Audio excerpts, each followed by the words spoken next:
잘 쉬고 오셨습니까? 네. 이제 5번부터 볼게요. 5번에 가격 정책이라는 게 있습니다. 그럼 고개 드시고, 가격 정책은 수요자가 펼치나요? 공급자가 펼치나요? 가격을 올리고 내리는 건 누가 해요?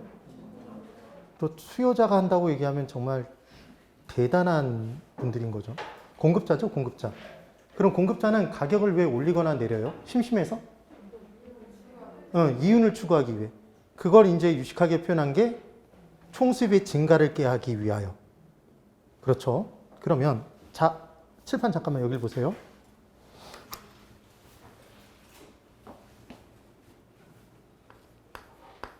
가격에 곱하기 수요량을 하면 얘는 총수입인가요? 맞나요? 지금 무슨 말씀을 드린 거냐면 하나당 팔리는데 들어가는 가격이 하나당 파는 가격, 얘를 유식한 표현으로 우리는 하나당을 앞으로 단위당이라고 할 거예요.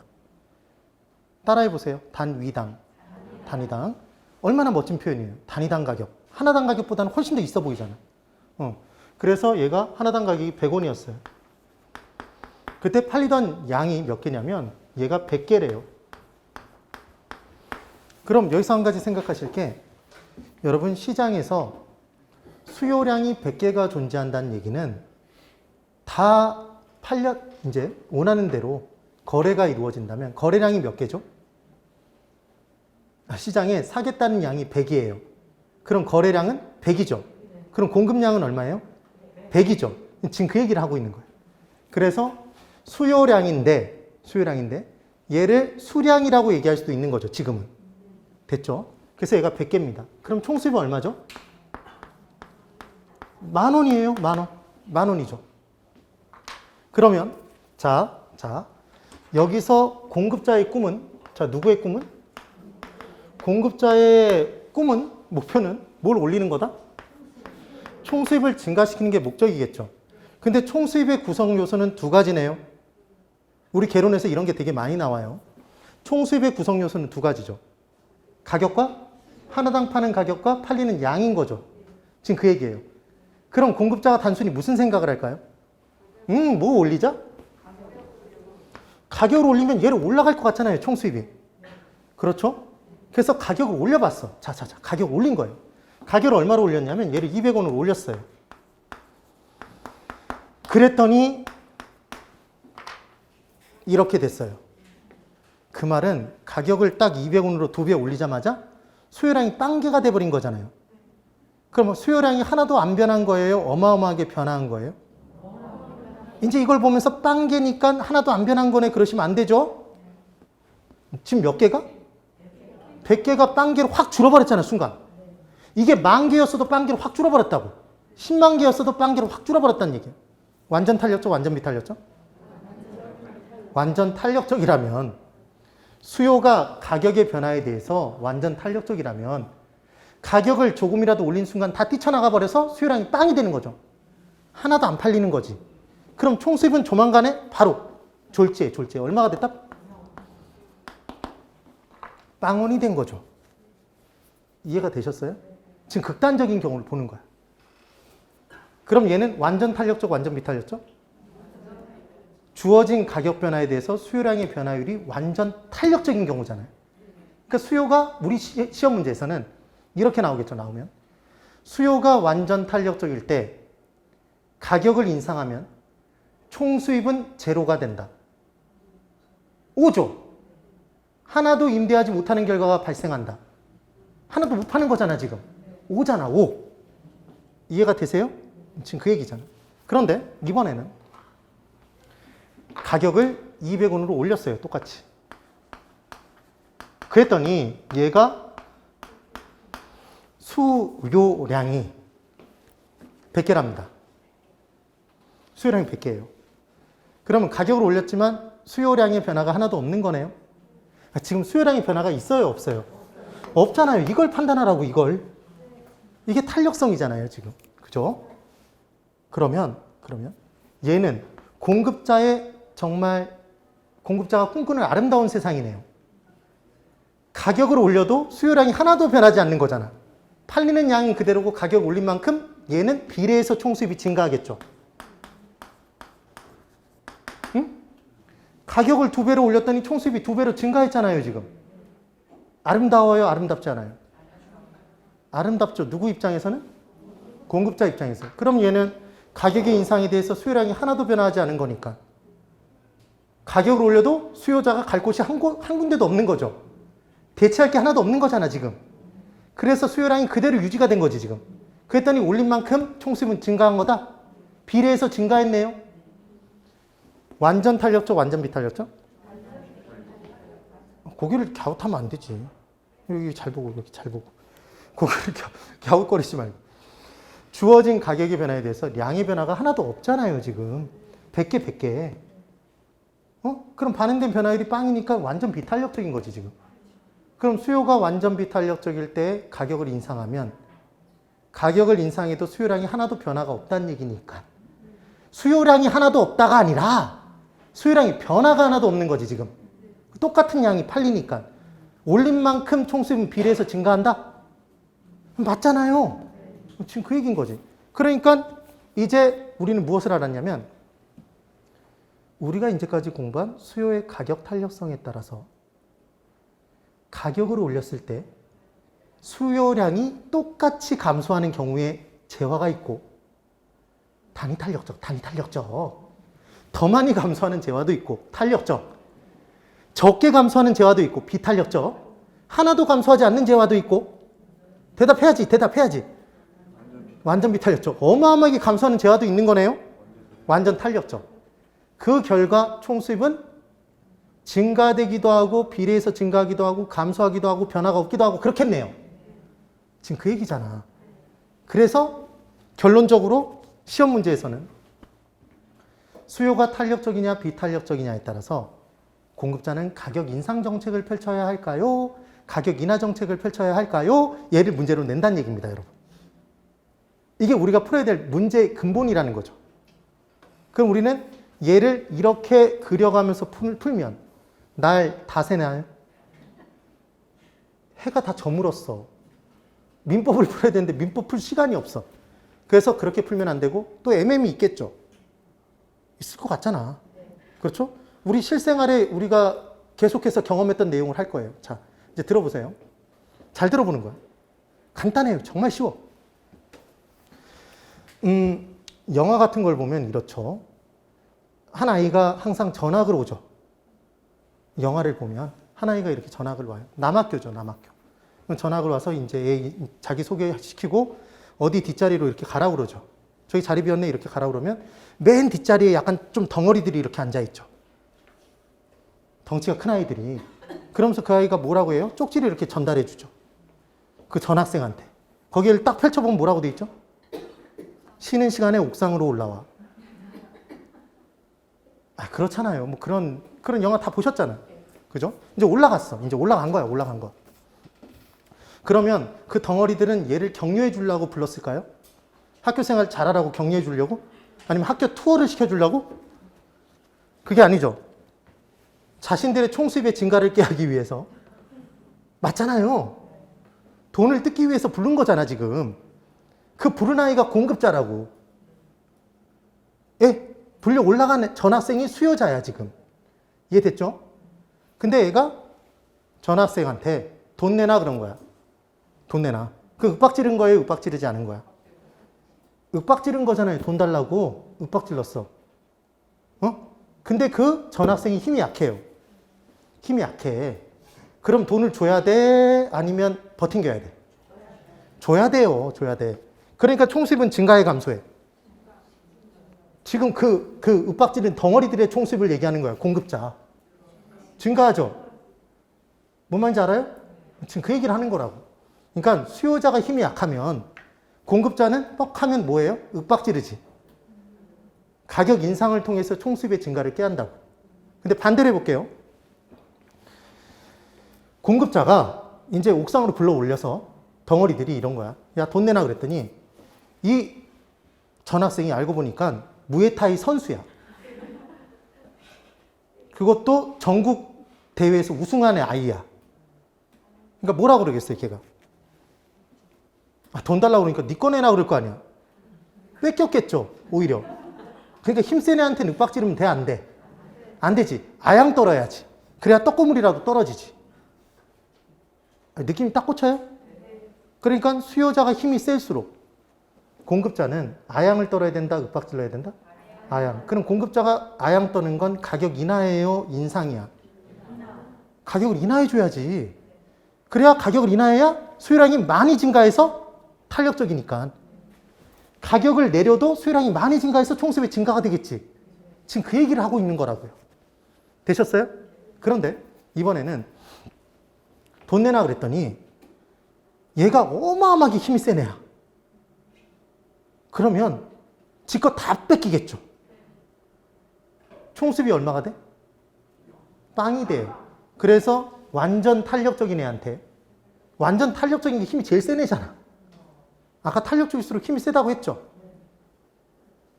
우리의 약속은, 우리의 추억은 다 없어진 거예요? 그래서 내가 얘기를 했잖아요, 아까. 여기서 얘기를 해서 기억이 안 나나 보네? 장소가 바뀌어서? 그래서 탄력적일수록 힘이 세다고 말씀을 드렸고, 그 완전 탄력적이면 힘이 제일 셀 거 아니에요. 그럼 수요자가 완전 탄력적이면 수요자가 대체할 게 세고 센 거 아니야. 사실은. 그 가격을 조금이라도 올리면, 가격 인상 정책을 펼치면 다 뛰쳐나가겠지. 그러니까 총수입이 빵이 되겠지. 지금 그 얘기잖아요. 그래서 수요가 완전 탄력적이면 어마어마하게 힘이 센 애한테 돈 내나 쿡 찌르면 지껏 다 뺏긴다. 지금 그 얘기야. 총수입 빵. 알았죠? 그런데 이번에는 불려 올라간 애가 힘이 하나도 없는 애야. 정말 힘이 1도 없어. 1도 없어. 그럼 100원 달라고 얘기할 때 90원 주면 돼요? 100원 달라고 얘기하면 꼭 100원 줘야지. 왜냐하면 10원당 한 대니까. 네? 그래서 수요자가 어마어마하게 힘이 약하면, 완전 비탄력적일 때에는 가격을 인상하면 총수입은 비례해서 증가하네요. 수요가 완전 비탄력적이면 대체할 게 하나도 없다는 얘기잖아. 그래서 수요량의 변화는 하나도 없으니까 가격을 올리면 올린 만큼 총수입은 비례 증가네. 그래서 수요가 완전 비탄력적으로 힘이 하나도 없는 애라면 달라는 대로 준다? 그러니까 가격 인상하면 그만큼 비례해서 총수입은 증가하는 거지. 비례 증가지. 그냥 증가가 아니라. 이해가 되셨어요? 지금 그 얘기야. 그런데 단위 탄력적이에요, 이번엔. 그러면 수요가 단위 탄력적이면 볼까요? 여기 잘 볼까요? 단위 탄력적의 정의가 뭐였죠, 여러분? 주어진 변화와 반응된 변화가 똑같은 거죠. 그러면 가격을 올렸어요. 단위 탄력적이면 수요량은 반비례 관계로 내려가죠. 똑같은 정도 내려가죠. 이게 단위 탄력적이라며. 그래요, 안 그래요? 그렇죠. 그러면 가격을 올리면 뭐예요? 꼭 그만큼의 비율로 똑같이 떨어지니까. 결국 총수입은 똔똔, 쌤쌤, 또이또이 변화가 없죠. 그러면 가격을 내려볼까요, 이때? 가격을 내리면 꼭 그만큼 수요량이 증가하죠. 단위 탄력적이면. 그럼 올라간 길이와 내려간 길이가 똑같잖아. 그래서 총수입은 불변이 된다고요. 그래서 기억하실 때 단위 탄력적이면 얘랑 힘이 똑같다고 보시면 돼요. 그럼 쉽잖아. 그럼 100원 내놔 그랬더니 너도 100원 내놔. 서로 주고받는 거예요. 그 총수입의 변화가 생겨요, 생기지 않아요? 생기지 않죠. 되셨죠? 그럼 이게 얼마나 유용한지 한번 볼까요? 절 보세요. 그럼 역으로 한번 들어가 볼까요? 수요자가 힘이 약해. 그럼 그 힘 약한 애한테 아양 떨면 힘만 빠지죠? 아니, 그러니까 힘 약한 애한테 아양 떨면 힘만 빠지잖아. 그럼 내 총수입은 증가해요, 감소해요? 감소하겠지, 공급자는. 네? 그럼 힘 센 애한테 윽박 지르면 오히려 내 거 뺏기지? 총수입 감소죠? 대답 되세요? 할 거예요, 이제. 이제 여기는 안 봤으니까 여기서 해봐야지, 한번. 자, 간만이네요. 네. 여기서 보니까 또 달라 보이네. 자, 이제 할 거예요. 이게 잘 보고. 네. 솔직히 개론이 제일 재밌죠? 일대 대답을 잘해야 돼, 사람들이. 이렇게 사회생활을 못하네. 그러면, 자, 할 거예요. 수요의 가격 탄력성이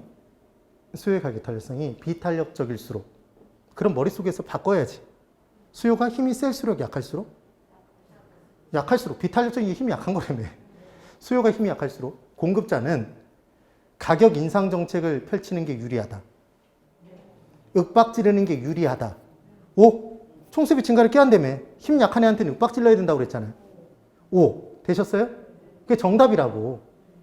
다시 수요가 탄력적이라면, 수요자가 힘이 셀 때는 공급자가 가격 인상 정책을 펼치면, 그럼 딱 듣자마자 이렇게 전환을 해야지.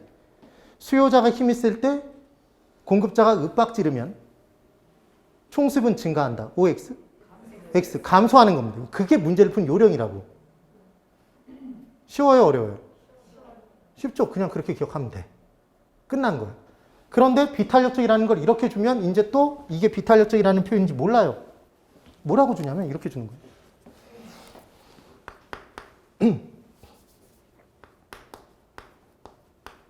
수요의 가격 탄력성이 얼마나 아름다운 표현으로 여러 가지로 표현할 수 있는지를 보세요. 얘가 0부터 얘가 0부터 1 사이에 존재할 때 이렇게 문제를 주는 거야. 그럼 이걸 보고 이제 몸이 막 또 떨리기 시작하는 거예요. 난 얘를 공부해 본 적이 없는데 이런 생각이 드는 거지. 얘가 뭘 준 거예요, 여러분? 수요의 가격 탄력성이 1이면 일단은 단위 탄력적이라며. 0이면 완전 비탄력적이라며. 그럼 사이에 있으면 비탄력적이라고 준 거죠, 지금. 수요가 비탄력적이라고 준 거잖아. 그럼 힘이 세다, 약하다? 힘이 약하니까 윽박 지른다, 아양 떤다? 얘한테는 윽박 지른다, 아양 떤다? 힘 약한 애한테 또 아양 떨면서 막 내 거 나눠주고 나는 총수입이 감소하고 나는 자선사업 가고 윽박 질러야죠. 그래서 가격 인상, 고가 전략이 유리하다 이렇게 나오겠죠. 되셨죠? 이 얘기예요, 이 얘기. 할 수 있단 말이에요. 얼마든지 쉽게 풀 수 있다는 얘기죠. 근데 중요한 건 잠깐만 절 보세요. 제가 이렇게만 설명하면 어떤 분들이 이제 계실 수밖에 없냐면 이건 당연한 질문이에요. 아니, 지금까지 네가 설명한 내용에 의하면 수요의 가격 탄력성이 완전 탄력적이면 힘이 어마어마하게 세니까 걔한테 왜 가격 인상을 해? 왜 가격 인상해서 다 뺏기는 내용을 공부해? 왜 공부할까요? 그렇게 시험에 나오니까. 그렇게 해야 된다가 아니라 수요가 완전 탄력적인 애한테, 어마어마하게 힘이 센 애한테 가격 인상, 윽박 지르면 총수입 빵이 된다가 시험에 나온다니까. 그래서 그 결과를 기억하라는 거지 그렇게 해서 총수입 빵이 돼야 된다가 아니라고요. 이해 되셨죠? 그 얘기예요. 그 다음. 그게 지금 동그라미 5번에 제가 적어놨죠. 저는 정말 솔직히 한 가지 걱정되는 게 우리 다른 선생님들이 이 교재를 가지고 수업을 하면서 정말 멘붕이 오실 것 같아서 정말 죄송스러운 마음뿐입니다. 네, 그래서 어떻게 보시는지 보시면 되고, 그 다음 동그라미 6번에 정말 죄송스러운 마음이에요. 6번. 공급 비용의 전가라고 해서 내용이 있죠. 근데 이것도 시험에 은근히 잘 나와요. 진짜로. 그래서 이제 설명을 드려볼 테니까 절 보세요. 여러분, 사탕수수 가격이 상승됐다고 뉴스가 딱 뜨면 사탕수수를 가지고 뭘 만들죠, 여러분? 그랬더니 사탕이요 그러면 정말 용서치 않을 거예요. 설탕이죠? 설탕의 원재료잖아요. 그죠? 그럼 사탕수수의 가격이 올라가면 설탕을 만드는 제조업체, 공장은 공급 비용이 증가된 건가요? 그렇죠. 공급 비용이 증가했죠. 설탕을 만드는 데 들어가는 비용이 증가했잖아요. 걔를 유식한 표현으로 공급 비용이라고 한다고요. 그럼 공급 비용이 증가되면 그 공급 비용을 고스란히 자기 혼자 부담하나요? 누군가에게 떠넘길 생각을 골똘히 할까요? 누군가에게 떠넘기고 싶겠죠. 근데 시장은 딱 둘밖에 없다고 그랬죠. 누구와 누구? 수요자와 공급자죠. 그럼 공급자가 누군가에게 떠넘기면 누구에게 떠넘길까요? 수요자에게. 그런데 절 잘 보세요. 공급자가 뜬금없이 공급 비용이 증가돼서 사탕수수의 원가가 상승된 순간 수요자에게 그 부담을 떠넘기고 싶잖아요. 그러니까 공급자가 한 행동이 뭐였냐면 설탕의 가격은 그대로 받으면서 별도로 명세서를 보내서 사탕수수 공급 비용 가격을 별도로 부과시키면 수요자가 그걸 보고 승질이 날까요? 안 날까요? 승질이 나죠. 그러니까 당연히 그렇게 전가를 안 시키죠. 맞죠? 그러니까 쓱 뭘 올려요? 가격을 올리죠. 되셨죠? 그러니까 결국 무슨 말씀을 드린 거냐면 공급자는 공급 비용이 상승되면 그 공급 비용을 자기 혼자 부담하기 싫으니까 누군가에게 떠넘기고 싶어 한다. 우리 내 책임인데 누군가에게 떠넘기는 게 책임의 전가잖아요. 그래서 공급 비용을 자신의 공급 비용을 자기가 부담하지 않고 누군가에게 떠넘기는 게 공급 비용의 전가라고요. 그러면 공급 비용의 전가를 할 때 누구에게 떠넘기고 싶은데? 수요자. 그때 수요자가 힘이 약하면 조금 떠넘기고 많이 떠넘기고? 그렇지, 그렇지. 그렇게 해야 된다고. 근데 뭐라고 생각하시는 분이 있냐면 힘이 약하면 도와줘야지. 그럼 사단 나는 거예요. 사단 나는 거예요. 언제부터 그렇게 착하게 살았다고. 여기 와서 또 착한 척은. 그래서 다시 들어보세요. 공급자는 공급 비용이 상승하면 그 공급 비용을 수요자에게 떠넘기고 싶어 하는데 뭐의 상승으로 떠넘긴다? 가격의 상승으로 떠넘기는 거예요. 그때 가격의 상승으로 떠넘길 때 수요자가 힘이 약하면 약할수록 많이 떠넘기고 적게 떠넘기고 많이 떠넘기고 힘이 세면 셀수록 얼마 못 떠넘기고 수요자가 어마어마하게 힘이 세면 하나도 못 떠넘기고 지가 조용히 부담하고 말고. 무슨 말인지 알죠? 수요자가 어마어마하게 힘이 약하면 다 떠넘겨 버리겠네요. 이게 시험 문제라고. 오케이? 그럼 수요자와 공급자의 힘이 똑같으면 반반 부담하고 마는 거죠. 반반. 치킨이 나오는 거예요. 치킨이. 응? 됐죠? 그래서 정확하게 뭐라고 나오냐면 6번 보세요. 6번. 공급 비용의 전가 뭐의 상승으로? 가격의 상승으로 떠넘겨진다. 기업. 수요와 공급의 상대적 탄력성의 크기에 따라 달라진다. 탄력성을 한 글자로 고칠 수 있다고 그랬죠? 힘. 힘. 힘을 세 글자로 고치면 희이임. 이게 아니라 탄력성. 오케이? 네, 그렇게 되는 거예요. 그래서 상대적으로 비탄력적일수록 힘이 약할수록 지금 그 얘기죠. 더 많이 부담한다, 더 적게 부담한다? 더 많이 부담한다. 그래서 디귿 공급 비용은 수요자에게 전가된 만큼 뭐의 상승? 가격의 상승이 이루어진 거다. 그럼 수요자는 가격이 상승된 만큼 수요 비용이 커진 거죠? 사는데 비용이 커진 거잖아. 그럼 수요가 증가할까요? 감소할까요? 감소하겠죠? 그럼 공급자는 다 못 떠넘긴 만큼은 공급 비용이 증가했죠? 다 못 떠넘긴 만큼은 전에보다 공급 비용이 증가했을 거 아니에요. 그럼 공급 비용이 증가하면 공급은 증가한다, 감소한다? 감소하겠죠. 비용이 커졌으니까. 그럼 수요도 줄고 공급도 줄었네요. 그럼 거래량은 전에보다 감소죠. 이런 게 정책론에서 연결돼서 고난도의 문제로 나올 수가 있는 거죠. 그래서 참고에 나온 내용을 설명드려 볼 거예요. 저를 보세요. 정말 지금 현 상태에서 이루어지고 있는 모든 부동산 현상들이 가격의 상승이나 거래량이 늘거나 줄거나 이런 내용들이 우리 부동산 학교에서 공부하는 내용과 똑같아요, 실은. 정말 1도 안 달라. 똑같아. 자, 저를 보세요. 양도인은 양도인이 있고 양수인이 있잖아요. 양도, 양수. 그럼 양도인은 파는 건가요? 공급자죠. 양수인은 사는 거니까 수요자예요.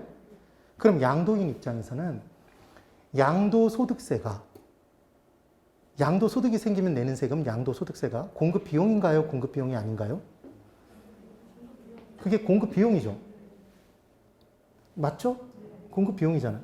그럼 양도소득세를 정부가 중과세를 하면 전에보다 더 많이 세금을 때리면 공급 비용이 증가됐으니까 양도인은 조용히 자기가 부담하고 싶을까요? 수요자에게 떠넘기고 싶을까요?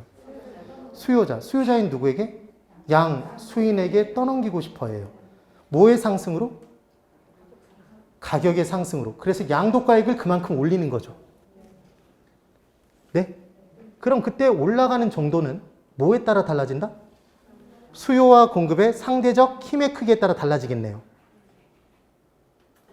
그래서 수요가 더 비탄력적일수록 수요자가 힘이 더 약할수록 누가 더 많이 부담하고? 양수인이 더 많이 부담하고 수요자인. 오케이? 공급이 더 비탄력적일수록 누가 더 많이 부담한다? 양도인이 더 많이 부담하게 된다. 이게 기출문제의 거의 대부분이란 얘기예요. 오케이? 되셨어야 돼, 이게. 그 다음 다시. 재산세는 우리 임대인하고 임차인이 있을 때 임대해 주는 것도 공급이죠. 그렇죠? 근데 임대인 입장에서 자신이 건물을 갖고 있는데 그 건물에 대해서 재산세가 부과가 됐어요. 보유 기간 중 보유 자체에 대한 세금 재산세가. 근데 그 재산세가 더 많이 부과된 거예요. 중과세가. 그럼 공급 비용이 증가한 거죠? 그럼 그 재산세 부담이 커진 걸 자기 혼자 부담하고 싶을까요? 역시 떠넘기고 싶을까요? 떠넘기고 싶어요. 누구에게? 임차인, 수요자에게. 뭐의 상승으로? 가격의 상승. 그 가격이 뭐죠? 임대료죠. 임대료의 상승으로. 그래서 지금 시장에서 임대료가 폭등하고 있는 거죠. 예? 그리고 임대료를 3년 동안 올리지 마라. 4년 동안 올리지 마라. 이렇게 얘기를 하면 자유경쟁 시장에서는 당연히 4년 동안 올릴 수 없다면 4년 동안에 올라갈 부분을 한꺼번에 올려버리게 돼 있어요. 안 그럴 것 같아요? 아니, 핸드폰 팔면서 4년 동안 한 번도 핸드폰 가격 이제 못 올려. 언제부터 못 올려? 이렇게 얘기하면 그거 다 반영해서 지금 올려버리지. 아, 이게 너무나 간단한 시장의 원리라고요. 시장의 원리야, 진짜로. 응? 그리고 공급을 안 하고 가격이 떨어지길 기다리고 있으면 환장할 노릇이라고 얘기를 하는 거예요. 왜? 공급이 줄면 초과 수요잖아요. 그럼 초과 수요면 무조건 가격은 올라가. 그리고 임대료를 규제하면 너희들 얼마까지만 받아라 그러면 공급자가 삐치니까 공급자는 공급량을 줄여요. 응? 그럼 초과 수요가 발생해. 그럼 정부 모르는 어두컴컴한 시장, 암시장에서는 훨씬 높은 가격으로 임대료가 지불되고 있다고요. 무슨 말인지 이해가 되죠? 이게 우리 개론에서 다 배우고 있는 내용들이야.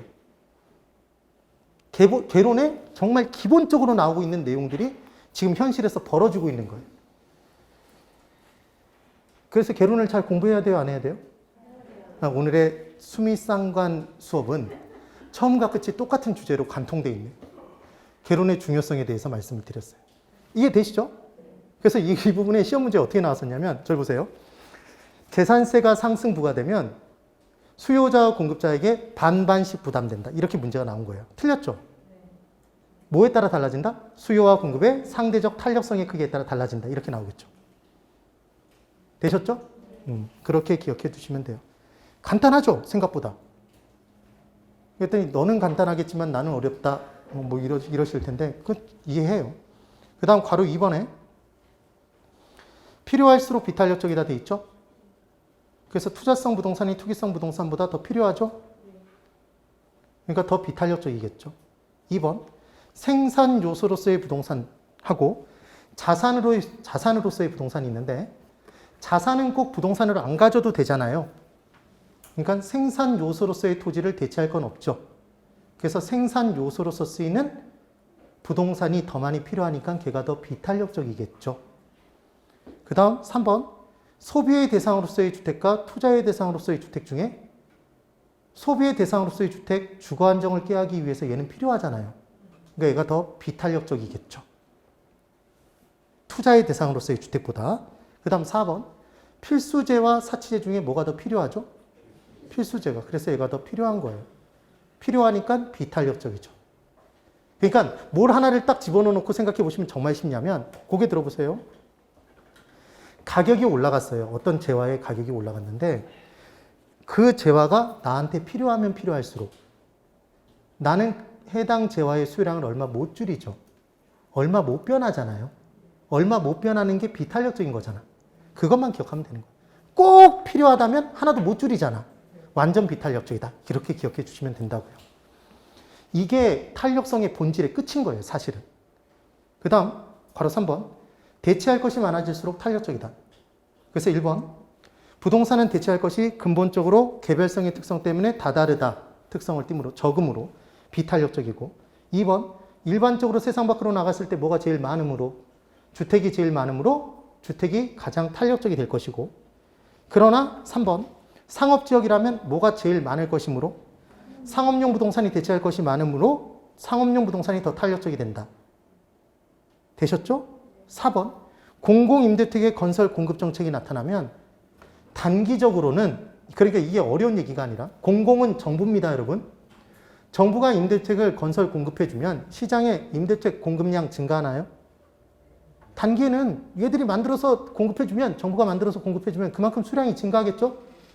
그럼 수요자 입장에서 대체할 집이 많아진다, 적어진다? 많아지니까 탄력성이 커지네요? 그럼 수요의 힘이 커지면 조세의 정가가 많아진다, 적어진다? 수요자가 힘이 세지면 많이 떠넘긴다, 적게 떠넘긴다, 수요자에게.